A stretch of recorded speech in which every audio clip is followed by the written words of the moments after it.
Ever sit at your desk for hours and still get almost nothing done? One distraction becomes another, and before you know it, half the day is gone. The problem isn't that you're lazy. It's that your focus keeps getting interrupted. Try the Pomodoro Technique. It makes getting started much easier.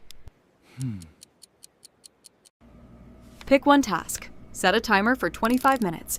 During that time, focus on nothing else. When the timer ends, step away for 5 minutes. Take a few deep breaths, grab a coffee, or enjoy the view outside. Repeat this 4 times. Then take a longer break. Small focus sessions beat hours of distraction.